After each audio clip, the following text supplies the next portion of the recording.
Hi வாங்க இட்லி தோசைக்கு ஒரு வித்தியாசமான ஒரு கார சட்னி செஞ்சு பார்க்கலாமா. இந்த சட்னி செஞ்சு பாருங்கள், செம்ம டேஸ்ட்டாக இருக்கும். வீட்டில் வந்து அடிக்கடி இந்த சட்னி செய்யன்னு சொல்லிக்கிட்டே இருப்பாங்க. இதுக்கு வந்து ஒரு கடாயில் வந்து எண்ணெய் ஊற்றிட்டு பூண்டு வந்து ஒரு 6-7 பல் பூண்டு போடுங்க. பூண்டு வந்து நல்லா கோல்டன் ப்ரௌன் ஆனோடனே தக்காளி போட்டுருங்க. தக்காளியை நல்லா வதக்கி விடுங்க. வதக்கி விட்டுட்டு நல்லா ஒரு குழஞ்ச ஸ்டேஜுக்கு வந்ததுக்கப்புறம் என்ன பண்ணுறீங்கன்னா வரமிளகா போடுங்க. வரமிளகா உங்களுக்கு காரத்துக்கு ஏற்ற மாதிரி வரமிளகா போட்டுக்கலாம். ஒரு 6-7 வரமிளகா நான் யூஸ் பண்ணியிருக்கேன். ஸ்பைசஸ்க்கு ஏற்ற மாதிரி உங்களுக்கு எத்தனை வரமிளகா வேணுமோ அத்தனை வரமிளகா போட்டுக்கலாம்.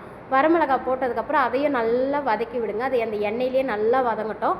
வதங்கினதுக்கப்புறம் ஒரு கொட்டை புளி போடுங்க. ஒரு கொட்டை புளி போட்டுட்டு அதையும் நல்லா வதக்கி விடுங்க. அதுவும் நல்லா கொஞ்சம் எண்ணெயிலேயே நல்லா வதங்கிடும். வதங்கினதுக்கப்புறம் கொத்தமல்லி போடுங்க. கொத்தமல்லி வந்து அந்த தண்டோடு போடுங்க. கொத்தமல்லி போடலனாலும் உங்களுக்கு நல்லா தான் இருக்கும். கொத்தமல்லி போட்டால் ஒரு தனி ஃப்ளேவரில் இருக்கும். அதனால் அந்த தண்டோடு போட்டிங்கன்னா இன்னும் நல்லா டேஸ்ட்டு கொடுக்கும். சட்னிக்கு வந்து பார்த்திங்கன்னா அதை நல்லா ஆற விட்டு அரைச்சி எடுத்துக்கோங்க. அரைச்சி எடுத்துகிட்டு இதுக்கு வந்து பார்த்திங்கன்னா யூஷுவல் தாளிப்பு தான். பேனில் எண்ணெய் ஊற்றிட்டு கடுகு கறிவேப்பிலை போட்டுட்டு தாளித்து அதில் கொட்டிடுங்க. கொட்டிட்டு நல்லா கலந்து விட்டுட்டு டேஸ்ட் பண்ணி பாருங்கள். செம்ம டேஸ்ட்டாக இருக்கும் இந்த சட்னி. வந்து அடிக்கடி வீட்டில் இதை செஞ்சு பார்ப்பீங்க. ஒரு டைம் செஞ்சு பாருங்கள். தேங்க்யூ.